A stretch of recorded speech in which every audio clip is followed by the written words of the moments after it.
she wanna eat me. Oh, so like Justin Bieber, please believe me. I said bye, I'm on the TV. Hai, selamat pagi, salam sejahtera kepada anda di luar sana. Anda sedang menonton Awani Pagi bersama saya Gigi Ahmad dan juga Hafizi Rosli. Dan visual yang anda saksikan tadi adalah kegembiraan warga Amerika Syarikat yang turun ke jalanan bagi meraihkan kemenangan calon Demokrat Joe Biden. Mereka menari seolah-olah berpesta, Hafizi, selepas penantian selama 4 hari akhirnya kita lihat berakhir mempunyai keputusan di situ. Kalau kita tengok laporan dari The Associated Press ada melaporkan bahawa sebaik saja Joe Biden diumumkan menang dan mengalahkan Donald Trump, percikan bunga api boleh dilihat hampir di seluruh negara, Fizi. Dan ada juga yang melambai dari balkoni rumah sambil memukul periuk pun ada dan tanda dan kuali juga ada. Tanda kegembiraan mereka dengan keputusan yang berpihak kepada calon Demokrat itu. Bagaimanapun, penyokong Trump masih lagi menggunakan tunjuk perasaan di luar pusat pengiraan undi. Mereka mendakwa ada unsur penipuan yang berlaku, tetapi di seluruh Amerika Syarikat ketika ini, kebanyakan penyokong Demokrat turun ke jalan-jalan meluahkan rasa gembira dan meraihkan apa yang mereka anggap perjuangan mereka selama 4 tahun telah pun berakhir, Gigi.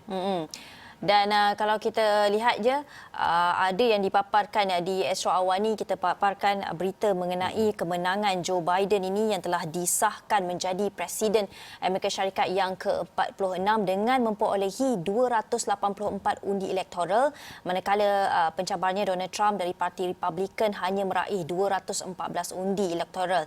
Dan kalau kita memetik laporan AP berdasarkan unjuran yang dibuat agensi berita itu, kerusi terakhir yang pernah dimenang Biden adalah yang telah dimenang Biden adalah di Pennsylvania yang memberinya 20 undi elektoral.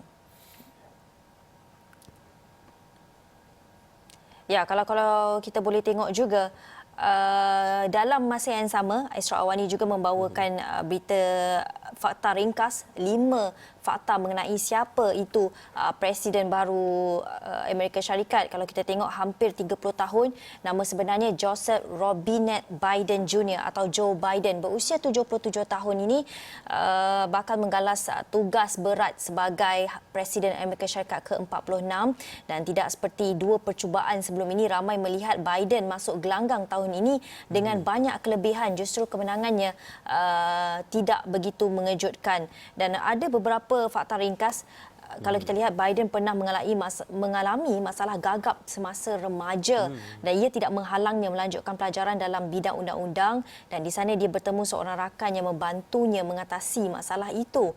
Sangat mengagumkan. Dan beliau juga pernah dipilih sebagai senator ketika berusia 29 tahun. Itu sangat muda. Betul, dan kalau kita lihat kepada penlibatan beliau dalam dunia politik ini sejak awal lagi pada usia 29 tahun, dan beliau juga merupakan pelajar jurusan undang-undang, dan Biden sebenarnya pernah mencalonkan diri sebagai presiden pada tahun 1988 lagi dan juga pada 2008, dan beliau merupakan naib presiden semasa pentadbiran Barack Obama, dan Biden tidak pernah minum minuman keras. Ini satu fakta yang menarik juga kerana sejarah masalah ketagihan alkohol pernah berlaku dalam keluarganya. Dan ini satu fakta lagi, iaitu melihat pada 18 Disember 1972, isteri dan anak perempuannya yang berusia setahun terbunuh dalam kemalangan jalan raya. 2 anak lelakinya, Beau dan Hunter, cedera parah tetapi berjaya pulih sepenuhnya, dan tragedi itu membuatkan Biden hampir bersara dari politik. Dan pada ketika ini, di usia 77 tahun, beliau menjawat jawatan tertinggi di Amerika Syarikat, mengetuai Amerika Syarikat menjadi Presiden Amerika Syarikat yang ke-46, dan sekaligus kita menyaksikan juga kepada satu lagi jawatan yang penting juga, iaitu timbalan naib Presiden AS, iaitu di mana kemenangan Parti Demokrat dalam pilihan raya Amerika Syarikat AS melakar sejarah baru apabila Kamala Harris menjadi wanita pertama dilantik sebagai naib presiden. Dan Gigi, bukan itu saja Harris turut menjadi wanita kulit hitam pertama menjawat jawatan berkenaan, dan Harris yang mempunyai darah Asia Selatan, India dan Jamaika juga akan menjadi wanita pertama yang mempunyai darah campuran menjadi naib presiden. Jawatan Kamala Harris itu di White House terjamin selepas Joe Biden diunjurkan memperolehi 273 undian elektoral pada Sabtu, dan selepas hampir seminggu menunggu keputusan undian, Biden kita tahu mengalahkan Donald Trump daripada Parti Republikan yang hanya meraih 214 undi elektoral. Dan kita nak lihat ini yang ditweet oleh Kamala Harris, kalau kita boleh tunjukkan di sini. Sebaik saja diumumkan kemenangan mereka, this election is about so much more than Joe Biden or me, kata Kamala Harris, dan katanya it's about the soul of America and our willingness to fight for it. We have a lot of work ahead of us. Let's get started. Tentunya bukannya satu jawatan yang mudah ya. Betul. Walaupun rasanya kita memang seluruh dunia melihat akan pemilihan, maksud saya pilihan raya Presiden Amerika Syarikat kali ini, dan pastinya jawatan Presiden Amerika Syarikat dan juga naib Presiden Amerika Syarikat bukannya satu jawatan yang mudah. Ia membabitkan banyak perkara, dan sebelum ini kalau kita tengok Donald Trump sendiri, kita mengenali beliau adalah sebagai seorang Presiden Amerika Syarikat yang agresif, tetapi kita tak tahu bagaimana unjuran ataupun bagaimana yang akan dibawakan oleh Joe Biden pada penggal ini. Baik, dan dalam penggal pada 2021 nanti, Joe Biden akan mengetuai ataupun akan menjadi Presiden kepada Amerika Syarikat. Begitu juga dengan Kamala Harris akan menjadi naib Presiden. Jadi kita dapat saksikan Presiden berkulit putih dan juga naib Presidennya adalah berkulit hitam. Jadi dengan pelantikan kedua individu ini, supaya kita dapat saksikan ataupun kita satu dunia mengharapkan, terutamanya bagi rakyat Amerika Syarikat sendiri, mengharapkan supaya adanya kesatuan antara kedua komuniti ini, kedua masyarakat ini, yang ketika ini kita tengok banyak juga isu-isu membabitkan pertikaian antara konflik antara kedua kaum ataupun masyarakat ini, dan kita harap supaya ia dapat diselesaikan dengan adanya wakil daripada setiap komuniti ataupun setiap wakil kulit putih dan juga kulit hitam di Amerika Syarikat itu sendiri. Ya, Donald Trump sebelum ini juga dihimpit banyak dakwaan bahawa beliau yang memulakan rasa cetusan perkauman di antara warga Amerika Syarikat. Tetapi kita nak lihat bagaimana Joe Biden menyelesaikan perkara ini dengan gabungan dan juga gandingannya bersama Kamala Harris. Dan dalam masa yang sama, kita nak bawakan ini ucapan tahniah daripada pemimpin-pemimpin dunia kepada Joe Biden. Dan kalau kita lihat, mereka di Pennsylvania itu telah mendorong Biden telah mendapat 284 undi elektoral, dan ucapan tahniah ditujukan kepada kedua-duanya, termasuk Kamala Harris yang menjadi wanita pertama menjadi naib Presiden Amerika Syarikat. Antaranya kita ada dari Justin Trudeau, iaitu Perdana Menteri Kanada, dan kita ada banyak pemimpin-pemimpin serta Presiden Perancis Emmanuel Macron juga mengharapkan kemenangan ini adalah pilihan yang terbaik untuk Amerika Syarikat. Begitu juga antara pemimpin-pemimpin lain, pemimpin sejawatan dengannya yang mengucapkan tahniah seperti wakil daripada Afrika Selatan iaitu Presiden Zimbabwe ada, dan juga beberapa lagi pemimpin. Dan bagi pemimpin Malaysia mungkin kita akan dapatkan ulasan mereka pada hari ini, kerana berita mengenai kemenangan Joe Biden memegang jawatan sebagai presiden ini diketahui dalam pukul 12 malam ataupun mungkin dalam pukul 2 ke 3, saya kira ramai lagi pemimpin-pemimpin Malaysia pada ketika itu tidak melihat secara langsung dan sebagainya, belum lagi mengucapkan tahniah, dan kita akan bawakan mengenai ucapan tahniah daripada pemimpin Malaysia sendiri. Maklumlah, maklumat mengenai kemenangan ini adalah lebih kurang 1 pagi hingga 3 pagi semalam. Dan kalau kita nak bawakan ini sedikit perkembangan mengenai Trump yang dicemuh ketika pulang ke White House, dan selepas kekalahan Donald Trump kembali ke Washington DC dan White House. Namun kali ini sambutan yang diterima sangat berbeza apabila calon Demokrat Joe Biden yang diumumkan menang pilihan raya Presiden Amerika Syarikat, dan ketika kenderaan yang membawa Trump meninggalkan kelab golfnya di Virginia, beliau disambut dengan puluhan penyokong bersorak dan mengibarkan bendera serta papan tandanya. Namun ketika memasuki Washington, kalau anda boleh lihat visual ni, dan mendekati White House, sambutan diterima dengan cemuhan sambil laungan kekalahan. Fizi. Dan ini kita dapat saksikan dua situasi yang berbeza ketika berada di kawasan kemenangannya. beliau telah pun diberikan sokongan yang begitu padu daripada penyokong-penyokongnya. Nah, apabila memasuki terutama di pentadbiran di kawasan ataupun di negeri pentadbiran Amerika Syarikat sendiri di Washington DC itu, saya pasti kebanyakan penyokong-penyokongnya ataupun kebanyakan bagi penyokong Biden sendiri yang meluahkan mungkin sedikit perasaan mereka walaupun mereka menyokong kepada Joe Biden, tapi mereka tetap mencemuh dan juga mengkritik kepimpinan Donald Trump ketika beliau sampai di White House itu sendiri, Gigi. Dan setakat ini Donald Trump masih lagi tidak mengaku kekalahannya, dan kita akan bawakan perkembangan mengenai pilihan raya Presiden Amerika Syarikat ini dari masa ke semasa. Kita perlu berhenti berehat seketika. Kembali selepas ini kita akan bawakan perkembangan tempatan.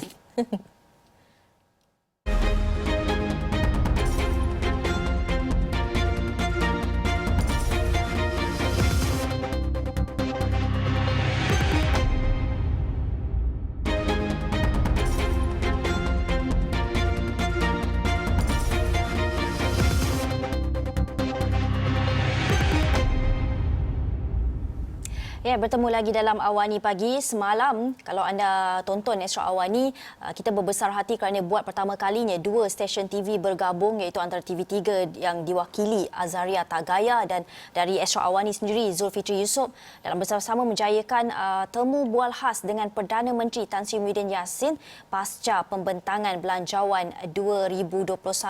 Dan kalau kita lihat antara inti partinya adalah Tan Sri Muhyiddin berkata ekonomi negara dijangka akan terus meningkat melalui Belanjawan 2021, dan kata Perdana Menteri beliau juga optimis bahawa ekonomi negara akan terus meningkat, dan banyak dalam Belanjawan 2021 itu juga banyak menyediakan insentif yang luar biasa serta pelbagai peluang pekerjaan yang baru. Hafizi tengok tak semalam? Dan saya mengikutinya sejak daripada pukul 8.30 malam semalam, dan ia diterbitkan di semua televisyen sebenarnya, televisyen di Malaysia, iaitu bernama RTM, TV3 dan juga Astro Awani. Dan juga ia diikuti oleh semua portal-portal, dan banyak berita-berita mengenai kenyataan daripada Perdana Menteri ini diambil. Dan antara yang menarik perhatian adalah kita melihat kepada pasca pembentangan Belanjawan 2021 ini, soal ekonomi dan juga soal untuk menangani COVID-19 yang paling disentuh banyak sekali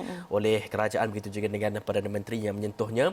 Dan antara langkah-langkah yang diambil untuk dari segi melegakan rakyat ketika kita terhimpit dalam keadaan ekonomi ketika ini kata beliau, iaitu langkah-langkah yang diambil adalah telah memberi satu legaan kepada hampir 11.6 juta rakyat, di mana pelbagai peruntukan telah pun diberikan dalam sektor-sektor, begitu juga dengan sektor PKS dan juga sektor-sektor yang lain yang terkesan, termasuk sektor mikro dan sebagainya. Dan ini telah pun memberikan kelegaan kepada 11.6 juta rakyat yang telah mendapat bantuan dan akan terus dibantu, katanya. Dan kalau kita nak lihat kepada perkembangan di muka hadapan berita harian, Gigi, di mana telah pun mengetengahkan isu di mana rakyat teraniaya jika tidak lulus, dan kita melihat kepada perkara yang telah ditekankan oleh Perdana Menteri Tan Sri Muhyiddin Yassin adalah melihat kepada kepentingan untuk kita meluluskan Belanjawan 2021 ini, kerana pada bermula esok ia akan dibahaskan antara ahli parlimen melihat kepada apakah insentif itu ataupun apakah inisiatif itu berupaya untuk meningkatkan kualiti hidup rakyat dan juga kelangsungan kesejahteraan hidup rakyat ataupun tidak.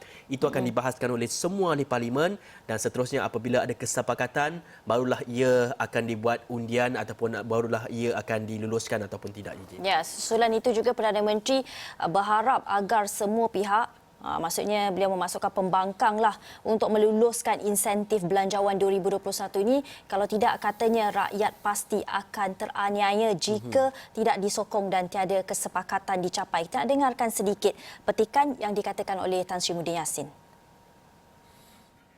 Diharap semua ahli parlimen, tak kira orang kita bipartisan, pembangkang apalagi kerajaan menyokong supaya ia dapat diluluskan. Kalau tak lulus, aniayalah rakyat. Saya tak boleh nak jawab apa, tapi ini serah pada mereka. Saya harap mereka akan sokong. Jadi harapan saya ialah apa yang telah pun kita sebutkan dalam belanjawan ini akan memberikan faedah, meringankan beban, menolong keluarga, membantu yang ada yang merentan, mereka yang tidak pekerjaan. Saya fikir dia mencakupi hampir semua bidang. Jadi itu bagi saya adalah amat penting yang kita harapkan ianya akan memberikan satu kebaikan pada semua peringkat rakyat, tidak kira di mana mereka berada. Kenyataan yang pernah saya sebutkan, no one is left behind. This is true. Kalau boleh Zul atau Azila beritahu siapa yang tak tersentuh dalam belanjawan, tolong beritahu. Kalau ada boleh sebut, saya bagi RM10. Nah. Mungkin saya pun nak teka dan mungkin Perdana Menteri akan bagi RM10 kepada saya. Ramai Tapi sebenarnya itu, nak teka. Betul, itu yang berlaku pada semalam. Dan dalam masa sama kita melihat kepada isu belanjawan 2021 ini di mana besar harapan daripada Perdana Menteri Tan Sri Muhyiddin Yassin mengharapkan agar semua pihak untuk meneruskan insentif belanjawan 2021.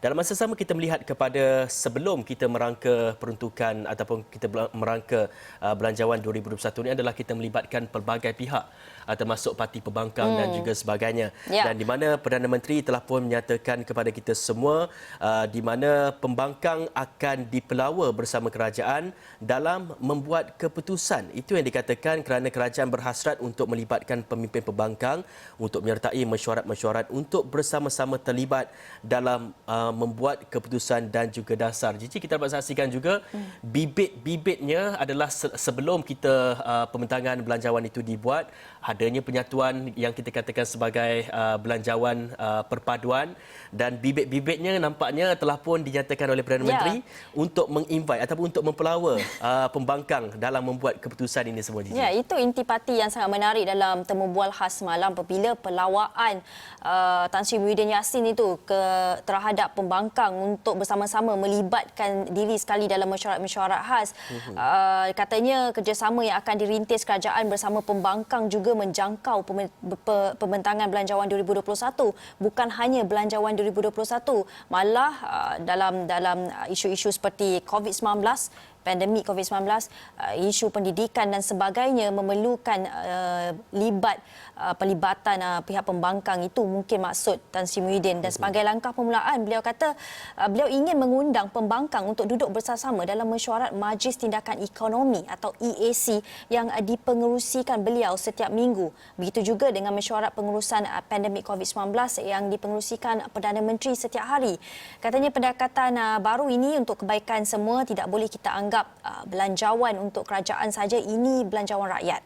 Dan kita nak lihat mesra pelanggan. Kalau baik cadangan itu kita ambil, ini langkah permulaan. Dan itu satu pelawaan yang baik. Betul. Perlu diterima dengan hati terbuka oleh pihak pembangkang di luar sana agar kita boleh lihat bagaimana dalam saat-saat kita berperang, keadaan sukar ketika ini, semua ahli politik bersatu hati, tidak bercacah merba lah, maksudnya dalam membawakan satu keputusan yang pasti untuk rakyat di luar sana. Dan mungkin ini titik permulaan untuk kita menyaksikan adanya kesepakatan dan juga adanya perpaduan antara semua rakyat Malaysia, tidak mengira rakyat-rakyat di peringkat marhain dan bawah ini, tapi juga kita melihat kepada ahli politik itu sendiri. Dan kata Perdana Menteri ini tambahnya, iaitu beliau mahu mendengar pandangan dan juga buah fikiran pembangkang dalam apa sahaja isu yang mencakupi perihal rakyat, di mana beliau juga tegaskan sekiranya pembangkang mempunyai idea dan juga saranan yang baik dan langkah yang difikirkan berkesan, mereka sebenarnya terbuka untuk berkongsi kepada kerajaan. Dan itu hasrat daripada Perdana Menteri sendiri melihat kepada isu untuk kita mempelawa, kerajaan mempelawa pembangkang sendiri untuk berbincang dan juga melontarkan idea-idea supaya kita dapat memenangi COVID-19 ini, Gigi. Ya, dalam masa yang sama kita bawakan juga perkembangan kes baru COVID-19 dalam negara. Jangan kita lupa kita ada belanjawan kemenangan Joe Biden. Ini antara satu perkara yang anda perlu titik beratkan setiap hari untuk mengetahui berapa bilangan kes yang berlaku di dalam negara kita. 1,168 kes baru telah dicatatkan, manakala kematian pula sebanyak 3. Dan daripada angka yang dilaporkan dalam tempoh 24 jam itu, kesemua kes baru itu kata KKM merupakan penularan tempatan. Dan kata Ketua Pengarahnya, Tan Sri Dr. Nur Hisham Abdullah, negeri Sabah merekodkan 616 kes baru dan diikuti Selangor 247 serta Negeri Sembilan 68. Dan kalau kita lihat, beliau juga berkata Malaysia Malaysia juga mencatatkan jumlah tertinggi pesakit sembuh dan discharge iaitu seramai 1,026 orang.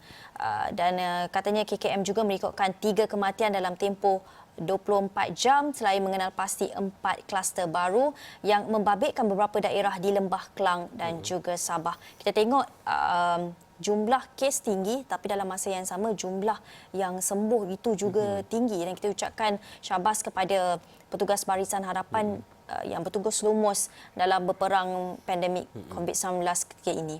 Dalam masa yang sama kita menyaksikan 4 angka kes baru. Kita juga menyaksikan 4 angka bagi kes yang telah bersembuh. Semalam kes yang sembuh adalah sebanyak 1,168 kes sembuh yang baru, di mana 4 kluster baru telah pun dikenal pasti dengan 3 kematian, dan Putrajaya, Pahang, Perlis dan Kelantan tidak melaporkan kes baru pada semalam. Itu serba sedikit mengenai COVID-19, jumlah COVID ataupun statistik COVID-19 di negara kita.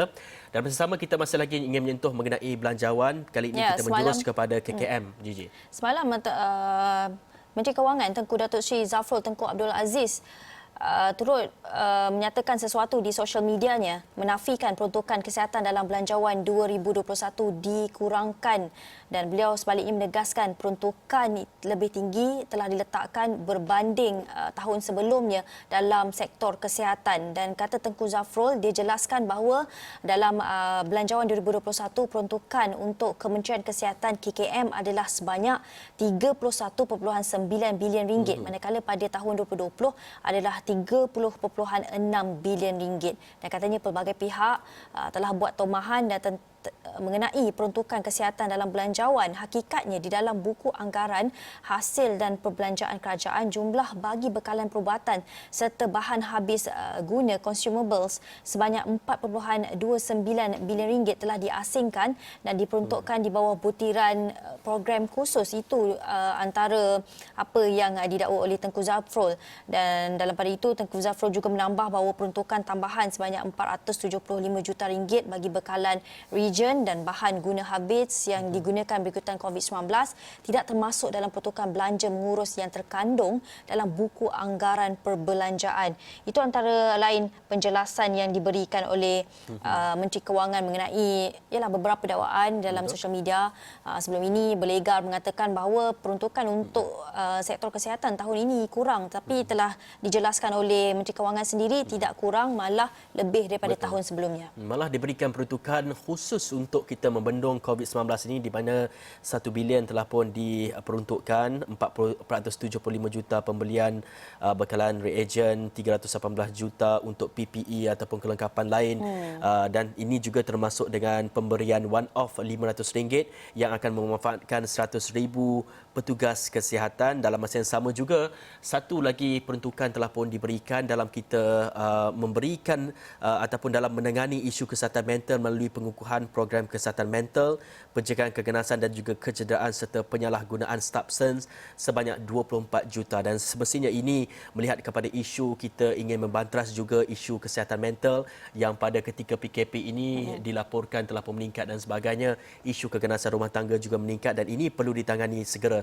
oleh kerajaan, Gigi.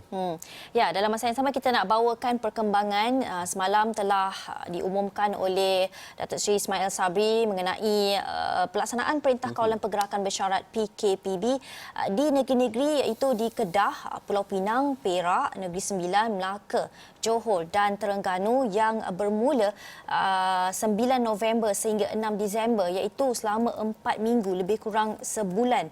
Dan di sini kita bawakan artikel yang mengenai SOP yang perlu anda tahu mengenai PKPB ini. Tetapi dalam masa yang sama hanya 3 negeri sahaja di Semenanjung Malaysia iaitu Pahang, Kelantan dan Perlis tidak dikenakan PKPB. Dan antara SOP yang anda perlu tahu adalah pergerakan keluar masuk atau merentas daerah dan negeri adalah tidak dibenarkan. Itu kita tahu, kecuali bagi kes-kes kecemasan dan perlu mendapat kebenaran daripada PDRM. Dan bagi pekerja yang perlu merentas daerah, mereka perlu tunjukkan pas kerja atau surat kebenaran dari majikan, serta hanya 2 orang saja dari sebuah rumah dibenarkan keluar untuk beli barangan keperluan. Individu yang berisiko tinggi serta kanak-kanak tidak digalakkan keluar ke kawasan awam, terbuka dan sesak. semua sekolah, institusi pengajian tinggi, institusi latihan kemahiran, tadika, taska, pusat tahfiz juga diumumkan tutup. Aktiviti-aktiviti keagamaan di masjid, surau seperti lawangan azan, solat 5 waktu, solat Jumaat akan ditentukan oleh pihak berkuasa negeri. Dan semua aktiviti sosial dan budaya adalah tidak dibenarkan. Dan banyak lagi restoran, kedai, makanan secara dine-in, makan dihadkan 2 hingga 4 orang satu meja. SOP premis makanan juga telah ditetapkan. Bagaimanapun kita menggalakkan pembelian makanan secara take away atau bungkus tu tapau.